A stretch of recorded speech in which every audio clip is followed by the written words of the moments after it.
টানা বর্ষণ ও পাহাড়ি ঢলে জেলার ধরলা ও তিস্তার পানি বেড়ে প্লাবিত হয় চর ও নিম্নাঞ্চল। এতে নষ্ট হয়ে গেছে আবাদি জমির ফসল।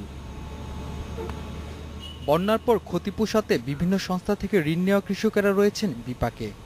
অনেক কষ্ট করিয়া রোয়া লাগাইলাম, সেই রোয়া খায়া গেল প্রথম বন্যায়। দ্বিতীয় বন্যায় মনে করলাম যে হবে বোধহয়, দ্বিতীয় বন্যায় বাকিটাও খায়া গেল। হাতে নগদ অর্থ না থাকায় অনেকে শুরু করতে পারছেন না নতুন চাষাবাদ। মাসির কাছে ধান নেছি, সুদের উপর টাকা নেছি, কৃষি ঋণ করছি, এখন ধান দিবে পাবার নেই। সরকারের কাছে এটা আবেদন, আমাদের কিছু ক্ষতিপূরণ দেওয়ার জন্য আবেদন করতেছি। আমাদের এই বাচ্চা কাচ্চা নিয়ে আমরা খুবই কষ্টে আছি। জেলার কৃষি সম্প্রসারণ অধিদপ্তরের হিসেবে এবারের বৃষ্টি ও বন্যায় নষ্ট হয়েছে 1100 হেক্টর জমির ফসল। ক্ষতির মাত্রা কমাতে চাষিদের আগাম রবি শস্য আবাদের পরামর্শ দিচ্ছেন তারা। মূলা, অন্যান্য শাকসবজি এই জাতীয় চাষ করে তারা আগাম ভুট্টা চাষ করতে পারবে।